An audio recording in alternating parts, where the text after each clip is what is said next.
मित्रों, स्वागत है आपका एक नए वीडियो के साथ। संक्षिप्त वीडियो ही कहूंगा। मैं प्रोफेसर सीपी भसीन हृदय के अंतःकरण से आपका स्वागत करता हूं। आज के मेरे वीडियो का टाइटल है संस्कार ऑब्लिक नैतिकता।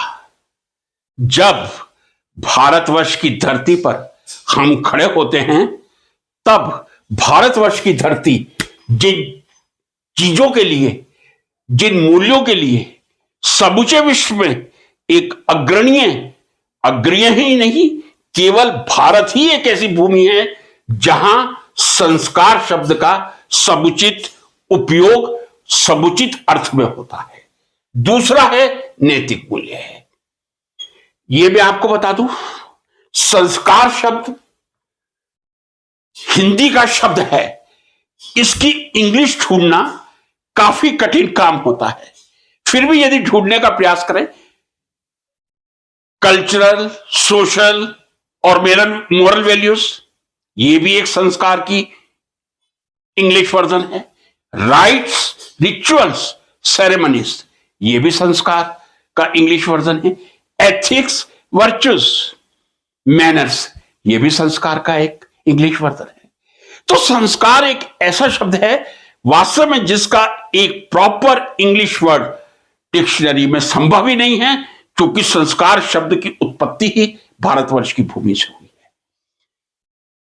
संक्षेप में परिभाषित कर दूं, संपूर्ण जीवन में किया जाने वाला पवित्र कर्म या अनुष्ठान जो व्यक्ति को मानसिक, सामाजिक और आध्यात्मिक दृष्टि से शुद्ध करता है। एक बार पुनः इसको पढ़ना चाहूंगा। संपूर्ण जीवन में किया जाने वाला पवित्र कर्म या अनुष्ठान जो व्यक्ति को मानसिक, सामाजिक और आध्यात्मिक दृष्टि से शुद्ध करता है, उसे संस्कार कहा जाता है। और अब मैं यदि जो मैंने इंग्लिश वर्जन आपसे कहे हैं, इसको मैं संस्कार से जोड़ने का प्रयास करूं। एक संस्कार का मतलब है राइट्स, रिचुअल्स एंड सेरेमनी। जब बच्चा पैदा होता है, नामकरण संस्कार से अंतिम संस्कार तक 16 संस्कार होते हैं, उनको भी संस्कार कहा जाता है। उसके लिए जो करेक्ट इंग्लिश वर्जन होगा, राइट्स, रिचुअल और ceremony. In my opinion, ritual look much more relevant. अब मैं बात करता हूं जो इंग्लिश वर्जन है संस्कार का है, cultural, social and moral values, ethic, virtuous, manners. मैं नैतिक मूल्यों पर ही अपने आप को कंसंट्रेट करने का प्रयास करूंगा। क्या है नैतिक मूल्य वास्तव में? अनुष्ठान में हमने 3 कर्म काम में लिए। पवित्र कर्म, इसको मैं शामिल करना चाहूंगा नैतिकता में। अनुष्ठान चूंकि पूरी तरह ये रिलीजियस रिचुअल कहूंगा, अनुष्ठान को रिलीजियस रिचुअल के रूप में मैं यहां नैतिक मूल्यों से नहीं जोड़ना चाहूंगा। आध्यात्मिक दृष्टि से नो डाउट आदमी की शुद्धिकरण का एक बहुत बड़ा मंत्र, मार्ग आध्यात्मिक है। इसको भी स्पर्श नहीं करूंगा। अब जो पवित्र कर्म अनुष्ठान की परिभाषा में आया हुआ है, मैं उसी को नैतिक मूल्य कहूंगा। नैतिक मूल्य कौन से हैं? जो हम पवित्र कर्म करते हैं, अनुष्ठान को मैंने छोड़ दिया, रिलीजियस हो या दूसरे अनुष्ठान छोड़ दीजिए, आध्यात्मिकता को यहां मैंने छोड़ दिया। नो डाउट संस्कार, 16 संस्कार मानव जीवन से जुड़े हुए हैं, और आध्यात्मिक संस्कार इंसान को एक पवित्रता के मार्ग की ओर ले जाने का एक प्रमुख शस्त्र है। पवित्र कर्म और नैतिक मूल्य है। मैं समझता हूं जब एक शिक्षक नैतिक मूल्यों की बात करेगा, तो उसको नैतिकता का पालन करना आवश्यक ही नहीं, अपरिहार्य है। यदि मैं नैतिक मूल्यों में कहूं, एक शिक्षक के नैतिक मूल्य क्या हैं? समय पर कक्षा में जाकर, चाहे किसी भी स्तर के विद्यार्थी हो, प्रथम कक्षा के हो, एमएससी के हो, अच्छा हुआ यूजीसी ने एमफिल बंद कर दिया, होनी नहीं चाहिए थी, या पीएचडी विद्यार्थियों का कोर्स वर्क हो। कोर्स वर्क का मतलब उनको 1 साल की पीएचडी की जो आजकल ट्रेनिंग दी जाती है उसे कोर्स वर्क कहा जाता है। शिक्षक का एक स्वधर्म है समय पर कक्षा में जाकर क्लास लेकर अधिक से अधिक ज्ञान विद्यार्थियों तक पहुंचाना। लेकिन ज्ञान विद्यार्थियों तक पहुंचाना ही उसका पूर्ण स्वधर्म नहीं है। विद्यार्थियों को ज्ञान के प्रति जागरूक करना, ज्ञान के प्रति उनकी रुचि जागरूक करना और ज्ञान की पिपासा उनमें डेवलप करना, यही एक शिक्षक का सबसे बड़ा धर्म है। यदि आपने विद्यार्थी के अंदर ज्ञान की पिपासा विकसित नहीं की, उसको विवेक का सही उपयोग नहीं सिखाया, तो फिर शिक्षक कहलाना सार्थक है या नहीं, ये आप विचार कीजिए। आज ये मैंने प्रश्न क्यों उठाया है? कुछ दिनों से मैं बहुत विचलित चल रहा हूं। हमारे भारतीय संस्कारों में माता पिता को चरण स्पर्श करना प्रातःकाल और लगभग विद्यालय जाते हुए या महाविद्यालय जाते हुए, यह हमारे समय की एक सबसे बड़ी परंपरा थी, लुप्त हो गई। और मैं इस पर कोई दुख भी व्यक्त नहीं करूंगा। यदि आप हेलो बाय करके माता पिता को जाते हैं तो मैं ये प्रश्नवाचक चिन्ह लगाऊंगा कि आप चरण स्पर्श कीजिए। जैसे कई आपको वीडियो मिलेंगे आप माता पिता के चरण स्पर्श करके, बहुत अच्छा है। यदि आप जाएंगे बहुत पॉजिटिव वाइब्रेशन उनके साथ में लेके जाएंगे, और यदि आप बाय करके जाएंगे तो भी चलेगा। एक विद्यार्थी जब एक नागरिक बन के निकलता है, युवावस्था में निकलता है, वृद्धावस्था तक पहुंचता है, जीवन की कई कड़ियों से गुजरता है। यहां नैतिकता का मतलब मैं धन से संबंधित भी कोई बात नहीं करूंगा। आप रिश्वत ले रहे हैं नहीं ले रहे हैं, इस नैतिकता की मैं कोई बात नहीं करूंगा। मैं बात आज करना चाह रहा हूं 2020 का जो डेवलपमेंट है, जिसको वेब सीरीज कहा जाता है। पहले भी मैंने एक संक्षिप्त क्लिप बनाकर इस पर अपनी एक पीड़ा व्यक्त की थी।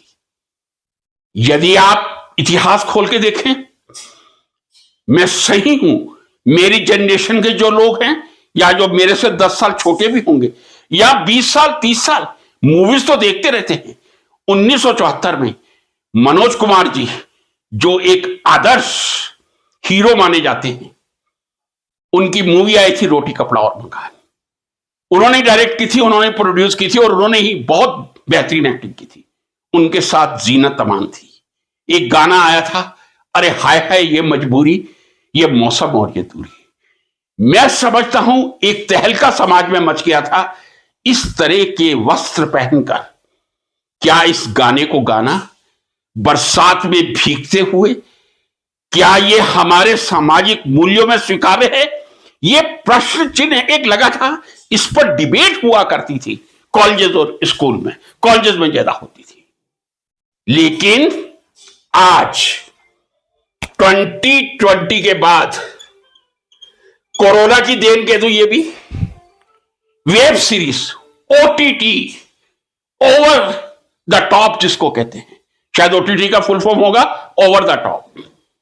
अब ये वेब सीरीज नेटफ्लिक्स की भी हो सकती हैं, अमेजॉन प्राइम की भी हो सकती हैं, डिज्नी की भी हो सकती हैं और दूसरे प्लेटफॉर्मों की। वेब सीरीज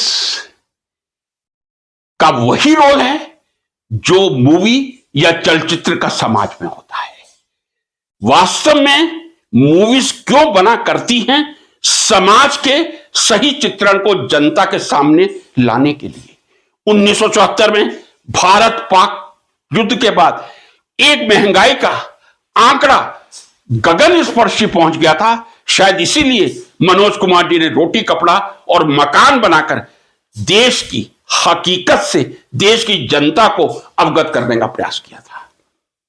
मूवीज भी समाज के चित्र का परिचायक होती है, लेकिन जिस तरह से वेब सीरीज में एब्यूजिंग गालियों का, भद्दी गालियों का, जो गाली यदि आज के समय में भी कोई व्यक्ति मंच पर देगा तो मीडिया के सभी चैनल पिप पिप करके उसको रोक देते हैं। मैं माता पिता से रिक्वेस्ट करूंगा, 18 साल की एज के ऊपर, वैसे वेब सीरीज हर कोई देख रहा है, 18 साल के ऊपर कोई प्रतिबंध नहीं है। क्या हमारे देश में, मुझे लिखते हुए भी शर्म आ रही है, यह शब्द पोर्नोग्राफी लीगल है या इलीगल है? इतना मुझे बता दीजिए। पोर्नोग्राफी, ब्लू फिल्म हमारे देश में आज भी इलीगल है। चूंकि सेंसरशिप है, और सेंसरशिप का मतलब यह होता है इस प्रकार की यदि कोई छवि जनता तक पहुंचे उससे पहले उसे कट करवा के फिर उसके बाद ही फिल्म को रिलीज किया जाए। यहां सेंसरशिप काम करता है मूवीज में, मैं कह रहा हूं। आप जाके देखिए, वेब सीरीज में एक शब्द आ गया, सेल्फ रेगुलेशन। बहुत दुख के साथ लिखना पड़ रहा है, सेल्फ रेगुलेशन, यानी कोई सेंसरशिप नहीं है। डायरेक्ट वेब सीरीज का control ministry of broadcasting and information के अंतर्गत होता है, कोई सेंसरशिप नहीं होती। What is self regulation? मतलब सेल्फ रेगुलेशन यदि आप वेब सीरीज में लागू करते हैं, आप देश की मूवीज पर भी लागू कर दीजिए, सेंसरशिप हटा दीजिए। हो सकता है यदि सेंसरशिप हट गई तो आपको पोर्नोग्राफिक मूवीज देखने को मिलेंगी। सेल्फ रेगुलेशन का मतलब क्या होता है? सेल्फ रेगुलेट करके इस प्रकार का कंटेंट तैयार करना जो सामाजिक मूल्यों पर कोई विपरीत प्रभाव ना डाले। आज नैतिक मूल्यों का ह्रास हुआ है, मैं मानता हूं, लेकिन इस प्रकार की गालियां शायद पति पत्नी साथ में देख के यदि कोई वेब सीरीज देख रहे हैं, भद्दी एब्यूजिंग भाषा का उपयोग करना क्या हमारे भारतीय नैतिक मूल्यों के अनुरूप है? कृपया कमेंट करके लिख दीजिए। शिक्षक तो एक कमेंट दे दें, क्या वेब सीरीज में जो खुलेआम एब्यूजिंग है, गंदी से गंदी एब्यूजिंग है, क्या वो वेब सीरीज में अलाउ होनी चाहिए, या वो सेल्फ रेगुलेशन हटा के वेब सीरीज में भी एक सेंसरशिप होनी चाहिए? यही जानने के प्रयास से मैंने इस वीडियो का निर्माण किया है। कृपया नैतिक मूल्यों का ह्रास समय के साथ होगा, लेकिन इतना भी ना होने दें जहां सब मर्यादाएं खत्म हो जाएं और पास बैठ के यदि एक परिवार पिक्चर देख रहा है, उन भद्दी गालियों जिसका उच्चारण करने मात्र से ही मुख को पीड़ा होती है, ऐसी गालियों का वेब सीरीज में सेल्फ रेगुलेशन के नाम पे यदि अश्विनी कुमार जी के समय में ministry of information and broadcasting series release करेगी, तो ये मिनिस्ट्री ऑफ इंफॉर्मेशन ब्रॉडकास्टिंग और समूचे देश के लिए और शिक्षकों के लिए, जो इस प्रकार का कोई कमेंट नहीं करते। शिक्षक चाणक्य होता है, चाणक्य ने कहा था शिक्षक कभी साधारण नहीं होता, निर्माण और प्रलय उसकी गोद में पल रहा है। आज का शिक्षक अपनी गोद में प्रलय पाल रहा है या निर्माण पाल रहा है। इस प्रकार की वेब सीरीज पर चुप्पी साधना, शायद आप प्रलय को ही पाल रहे हैं, निर्माण का कोई कार्य नहीं कर रहे। नमस्कार।